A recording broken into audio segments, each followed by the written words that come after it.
Hello friends, tech P S സിയുടെ പുതിയൊരു വീഡിയോയിലേക്ക് എല്ലാ ഉദ്യോഗാർത്ഥികൾക്കും സ്വാഗതം. ഇന്നത്തെ വീഡിയോ വളരെ സ്പെഷ്യൽ ആയിട്ടുള്ളൊരു വീഡിയോ ആണേ. കാരണം നമ്മൾ ലെക്ചർ ഇൻ പോളിടെക്നിക് തസ്തികയെ പറ്റിയാണ് ഈ ഒരു വീഡിയോയിൽ ഡിസ്കസ് ചെയ്യാനായിട്ട് പോകുന്നത്. ഇത് കേരള പി എസ് സി നടത്തുന്ന ഒരു എക്സാമാണ്. അപ്പോൾ എന്താണ് ഈ ഒരു എക്സാമിൻ്റെ പ്രത്യേകത എന്ന് ചോദിച്ചാൽ, അപ്പോൾ ഒന്നും കൂടെ ഡീറ്റെയിൽഡ് ആയിട്ട് പറയാം.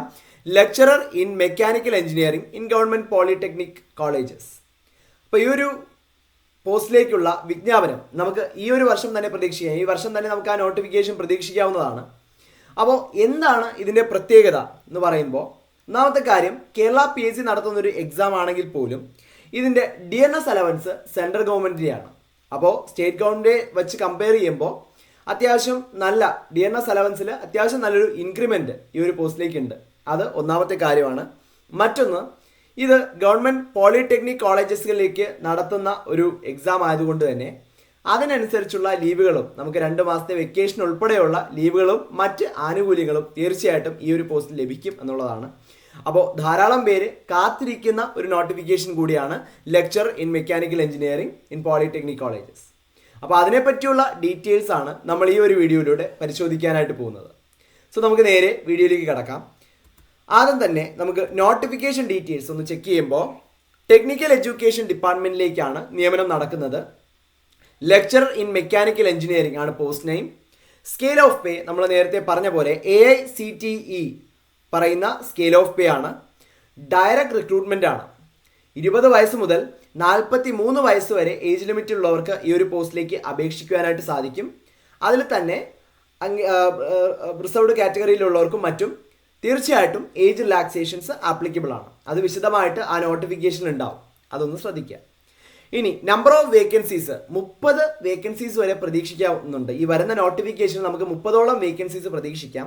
അപ്പോൾ ഇത്തരത്തിലൊരു പോസ്റ്റിനെ സംബന്ധിച്ചിടത്തോളം ഇത് മെക്കാനിക്കൽ എഞ്ചിനീയറിംഗ് മാത്രമാണ്. സോ ഇത്തരത്തിലൊരു പോസ്റ്റിനെ സംബന്ധിച്ചിടത്തോളം 30 എന്ന് പറയുന്നത് തീരെ ചെറിയൊരു നമ്പർ അല്ല, അത്യാവശ്യം വേക്കൻസീസ് ഉണ്ട്. ഓക്കെ, ഇനി ക്വാളിഫിക്കേഷൻ പരിശോധിക്കുകയാണെങ്കിൽ നിങ്ങൾക്കൊരു BTech മതി. അതായത് നിങ്ങൾക്കൊരു first class degree in mechanical engineering or it's equivalent. അപ്പോൾ ശ്രദ്ധിക്കേണ്ട ഒരു കാര്യം, അത് റെഗുലർ കോഴ്സ് തന്നെയായിരിക്കണം, ഒരു റെഗുലർ ബിരുദമായിരിക്കണം എന്നുള്ളത് നിർബന്ധമാണ്. അതോടൊപ്പം നിങ്ങൾക്ക് അതിൽ ഫസ്റ്റ് ക്ലാസ് ഉണ്ടായിരിക്കണം എന്നുള്ളതും വളരെ മാൻഡേറ്ററി ആയിട്ടുള്ള ഒരു കണ്ടീഷനാണ്. അത് പ്രത്യേകം നോട്ടിഫിക്കേഷനിൽ പറയുന്നുണ്ട്. അപ്പോൾ ഈ ഒരു ക്വാളിഫിക്കേഷനോ അല്ലെങ്കിൽ ഹയർ ക്വാളിഫിക്കേഷനോ വെച്ചിട്ട് നമുക്ക് എന്ത് ചെയ്യാം, ഈ ഒരു പോസ്റ്റിലേക്ക് തീർച്ചയായിട്ടും അപ്ലൈ ചെയ്യാനായിട്ട് സാധിക്കും. ഓക്കെ, അപ്പോൾ ഇതാണ് നോട്ടിഫിക്കേഷനിൽ നമുക്ക് പ്രധാനമായിട്ടും പറയാനുള്ള കാര്യങ്ങൾ. ഓക്കെ, ഇനി നമുക്കിതിൻ്റെ സാലറി ഡീറ്റെയിൽസ് ഒന്ന് പരിശോധിക്കാം. എല്ലാവരും കാത്തിരിക്കുന്ന സാലറി ഡീറ്റെയിൽസ് ഒന്ന് പരിശോധിക്കാം. അപ്പോൾ നമുക്കിവിടെ കിട്ടുന്ന ബേസിക് പേ എന്ന് പറയുന്നത് 56,100 രൂപയാണ്. ഓക്കെ, 56,100 രൂപയാണ് നമുക്ക് ബേസിക് പേ ആയിട്ട് ലഭിക്കുന്നത്. 56,100 രൂപ. ഓക്കെ, അത് BTech ക്വാളിഫിക്കേഷൻ വച്ചിട്ട് ഈ ഒരു പരീക്ഷ എഴുതുന്ന ഉദ്യോഗാർത്ഥികൾക്കാണ് അത്തരത്തിലൊരു സ്കെയിൽ ഓഫ് പേ ലഭിക്കുന്നത്. ഇനി നിങ്ങൾ MTech ക്വാളിഫിക്കേഷൻ വെച്ച് ഈ ഒരു എക്സാം എഴുതി ഈ ഒരു പോസ്റ്റിലേക്ക് കയറുന്ന ഉദ്യോഗാർത്ഥികളാണെങ്കിൽ നിങ്ങൾക്ക് ലെവൽ 10 ഗ്രേഡിലേക്ക്, ഓക്കെ, ലെവൽ 10 ഗ്രേഡിൻ്റെ ബേസിക് പേ ആയിട്ടുള്ള 57,700 രൂപ ലഭിക്കും. ഓക്കെ, അത് ബേസിക് പേ ആണ്. ഇനി ഇതോടൊപ്പം, അപ്പോൾ ഇത് മനസ്സിലായല്ലോ, BTechകാർക്കും MTechകാർക്ക് കുറച്ചും കൂടെ അവർ ലെവൽ 10ലേക്കാണ് അവർക്ക് സ്കെയിൽ ഓഫ് പേ വരുന്നത്. ഓക്കെ, അതോടൊപ്പം ഇനി നമുക്ക് രണ്ടാമതായിട്ട് ശ്രദ്ധിക്കാനുള്ളത് അവിടുത്തെ DNS അലവൻസ് ആണ്. DNS അലവൻസ് എന്ന് പറഞ്ഞാൽ ഏകദേശം 58% DNS അലവൻസ് ഉണ്ടാവും. സെൻട്രൽ ഗവൺമെൻറ് ആണ് DNS അലവൻസിൻ്റെ കാര്യങ്ങൾ അത് തരുന്നതെന്ന് ഞാൻ നേരത്തെ പറഞ്ഞിരുന്നു. അപ്പോൾ ഈ DNS അലവൻസ് സ്റ്റേറ്റ് ഗവൺമെൻറ് ആണെങ്കിൽ നമുക്ക് 35% കിട്ടുള്ളൂ. ഓക്കെ, അവിടെയാണ് 58% നമുക്ക് DNS അലവൻസ് ആയിട്ട് കിട്ടാൻ പോകുന്നത്. അതായത് ബേസിക് പേയുടെ 58% DNS അലവൻസ് എന്ന് പറയുമ്പോൾ തന്നെ അത് ഏകദേശം 32,538 രൂപയോളം വരും. ഓക്കെ, നമുക്ക് ബേസിക് പേ 56,100 രൂപ എടുക്കുകയാണെങ്കിൽ ഇത്രയും DNS അലവൻസ് വരും. 57,700 രൂപയാണ് എടുക്കുന്നതെങ്കിൽ അതിനനുസരിച്ച് DNS അലവൻസിലും വ്യത്യാസം ഉണ്ടാവും, ഇൻക്രിമെൻ്റ് ഉണ്ടാവും. ഇനി നമുക്ക് അടുത്ത നോക്കാനുള്ളത് HRA അഥവാ ഹൗസ് റെന്റ് അലവൻസ് ആണ്. ഹൗസ് റെന്റ് അലവൻസ് മിനിമം 5% മുതലാണ് സ്റ്റാർട്ട് ചെയ്യുന്നത്. അതായത് നിങ്ങൾ എവിടെയാണ് ജോലി ചെയ്യുന്നത്, അതൊരു പഞ്ചായത്ത് അല്ലെങ്കിൽ ഒരു റൂറൽ ആയിട്ടുള്ള ഒരു ഏരിയ ആണെങ്കിൽ നിങ്ങൾക്ക് 5% മുതൽ ഹൗസ് റെന്റ് അലവൻസ് ലഭിക്കും. ഇനി അതൊരു പട്ടണത്തിലാണ്, ഒരു അർബനൈസ്ഡ് ഏരിയയിലാണെങ്കിൽ തീർച്ചയായിട്ടും അതിനനുസരിച്ച് നിങ്ങൾക്ക് 10% വരെ ഹൗസ് റെന്റ് അലവൻസ് അഥവാ HRA ആയിട്ട് ലഭിക്കും. അപ്പോൾ 5% മുതൽ 10% വരെ നിങ്ങൾക്ക് HRA ലഭിക്കും. അത് നോക്കുകയാണെങ്കിൽ നമുക്ക് ഒരു 2244 രൂപയോളം അത് നമുക്ക് എടുക്കാൻ പറ്റും. അങ്ങനെ നമുക്ക് DNS അലവൻസും ബേസിക് പേയും HRAയും എല്ലാം കൂടെ ആയിട്ട് ഗ്രോസ് സാലറി ആയിട്ട് നമുക്ക് 90,882 രൂപയോളം നമുക്ക് ഈ ഒരു പോസ്റ്റിൽ പ്രതീക്ഷിക്കാവുന്നതാണ്. ഓക്കെ, അപ്പോൾ അത്രയും നല്ല സാലറി പാക്കേജ് ഉള്ള ഒരു പോസ്റ്റാണ്. ഇനി നമുക്ക് അതിൻ്റെ ഡിഡക്ഷൻസ് ഒന്ന് പരിശോധിക്കുകയാണെങ്കിൽ നമുക്ക് GPF ഉണ്ട്, GIS ഉണ്ട്. അപ്പോൾ ഇതിൻ്റെയൊക്കെ അതനുസരിച്ചുള്ള ഡിഡക്ഷൻസ് ഉണ്ട്. ഇനി അടുത്ത മെഡിസെപ്പ്, NPS, SLA പോലുള്ള ഇൻഷുറൻസ് സ്കീമുകൾ. ഓക്കെ, അതിനും നമുക്ക് കുറച്ച് ഡിഡക്ഷൻസ് ഉണ്ട്. അപ്പോൾ ആ ഡിഡക്ഷൻസ് എല്ലാം കഴിഞ്ഞിട്ട് ഏകദേശം നമുക്ക് കയ്യിൽ ഒരു 75,000-ലധികം രൂപ ലഭിക്കുന്ന ഒരു പോസ്റ്റാണിത്. അപ്പോൾ ഈ ഡിഡക്ഷൻസ് നമ്മൾ നോക്കുകയാണെങ്കിലും അത് ഡയറക്റ്റായിട്ട് നമ്മൾ പോകുന്നത് നമ്മുടെ PF-ലേക്കാണ്. ആ PF-ന്റെ വാല്യൂ നമുക്ക് എത്രയാണോ അത് ആ PF-ലേക്ക് ഡിഡക്റ്റ് ആവുന്ന വാല്യൂ, അതിൻ്റെ വാല്യൂ നമുക്ക് കൂട്ടി നമുക്കൊരു PF-ലേക്ക് അതൊരു സേവിങ്സ് ആയിട്ട്, ഫ്യൂച്ചറിലേക്കുള്ള ഒരു സേവിങ്സ് ആയിട്ട് നമുക്ക് മാറ്റാനായിട്ട് പറ്റും. അതോടൊപ്പം ബാക്കിയുള്ള ഇൻഷുറൻസ്, ഹെൽത്ത് ഇൻഷുറൻസ് ഉൾപ്പെടെയുള്ള ഇൻഷുറൻസുകളിലേക്കായിട്ടാണ് ബാക്കി തുക പോകുന്നത്. അതും നമുക്കൊരു ഇൻവെസ്റ്റ്മെന്റ് തന്നെയാണ്, അല്ലേ? അപ്പോൾ അങ്ങനെ നോക്കുകയാണെങ്കിൽ ഡിഡക്ഷൻസ് കഴിഞ്ഞിട്ടും നമുക്ക് അത്യാവശ്യം നല്ലൊരു സാലറി തന്നെ നമുക്ക് നമ്മുടെ അക്കൗണ്ടിലേക്ക് ക്രെഡിറ്റ് ആവും. അതും ഈ ഒരു പോസ്റ്റിൻ്റെ പ്രത്യേകതയാണ്. അപ്പോൾ ഇതാണ് നമുക്ക് സാലറി സ്ട്രക്ചറായിട്ട് ഇവിടെ പരിശോധിക്കാനുള്ളത്.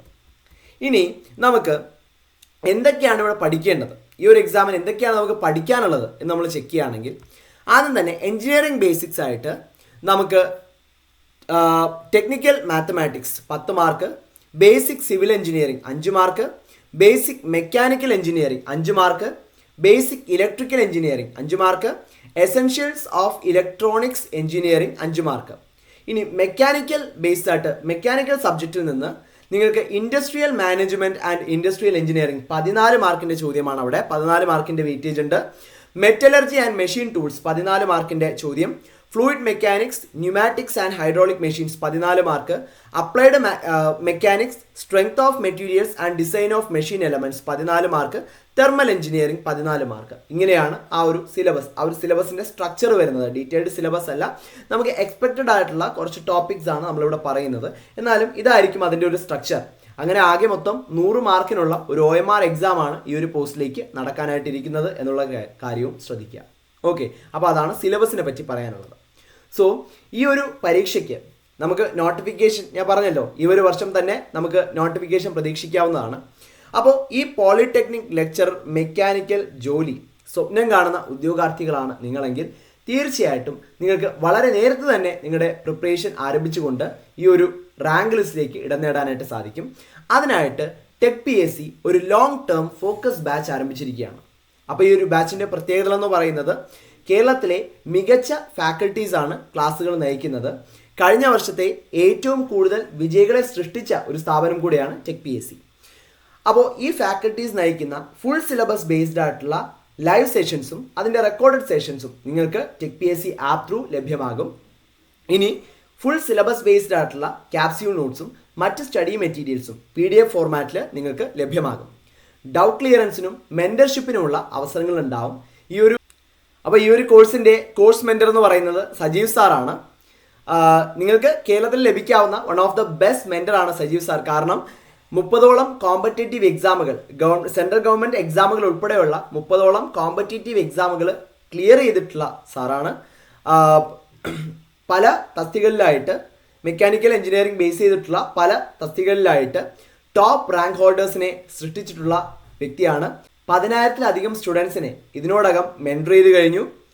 M.Tech in machine design, B.Tech in mechanical engineering, അതോടൊപ്പം 12 years ഓഫ് ടീച്ചിങ് എക്സ്പീരിയൻസ് എന്നിവയുള്ള മെൻറ്ററാണ് ഈ ഒരു കോഴ്സിന് നിങ്ങൾക്ക് ലഭിക്കാനായിട്ട് പോകുന്നത്. അതോടൊപ്പം തീർച്ചയായിട്ടും നിങ്ങൾക്ക് ടോപ്പിക് വൈസ് ആയിട്ടുള്ള ക്വസ്റ്റ്യൻ ഡിസ്കഷൻസും ഡീറ്റെയിൽഡ് എക്സ്പ്ലനേഷനോട് കൂടിയ ടോപ്പിക് വൈസ് മൾട്ടിപ്പിൾ ചോയ്സ് ക്വസ്റ്റ്യൻസും ഫീഡ്ബാക്കോട് കൂടിയ ഫുൾ സിലബസ് ബേസ്ഡ് ആയിട്ടുള്ള മോക്ക് ടെസ്റ്റുകൾ അറ്റൻഡ് ചെയ്യാനുള്ള അവസരങ്ങളും ഈ ഒരു കോഴ്സിലൂടെ ഉണ്ടാവും. ഇനി വളരെ നേരത്തെ നമ്മൾ കോഴ്സ് സ്റ്റാർട്ട് ചെയ്യുകയാണ്. പക്ഷേ ഈ ഒരു കോഴ്സിൻ്റെ കോഴ്സ് വാലിഡിറ്റി അത് എക്സാം എന്നാണോ ആ എക്സാം തീയതി വരെയും ഈ ഒരു കോഴ്സിന് വാലിഡിറ്റി ഉണ്ടായിരിക്കും എന്നുള്ളതാണ്. ഇനി ടോപ്പ് റാങ്കിൽ എത്തുന്ന ഉദ്യോഗാർത്ഥികൾക്ക് തീർച്ചയായിട്ടും ഇൻ്റർവ്യൂ ഗൈഡൻസ് സപ്പോർട്ടും ഈ ഒരു കോഴ്സിലൂടെ ലഭിക്കുന്നതാണ്. അപ്പോൾ ഈ ഒരു കോഴ്സിനെ പറ്റിയുള്ള പൂർണ്ണമായ വിവരങ്ങൾ അറിയുന്നതിനും അഡ്മിഷൻ നേടുന്നതിനുമായിട്ട് സ്ക്രീനിൻ്റെ താഴെ കാണുന്ന നമ്പറിൽ നിങ്ങൾക്ക് ഞങ്ങളെ ബന്ധപ്പെടാവുന്നതാണ്. സോ ഈ ഒരു പരീക്ഷയ്ക്ക് തയ്യാറെടുക്കുന്ന, ഈ ഒരു ജോലി സ്വപ്നം കാണുന്ന എല്ലാ ഉദ്യോഗാർത്ഥികൾക്കും ടെക് PSCയുടെ വിജയാശംസകളും അറിയിക്കുകയാണ്. Thank you.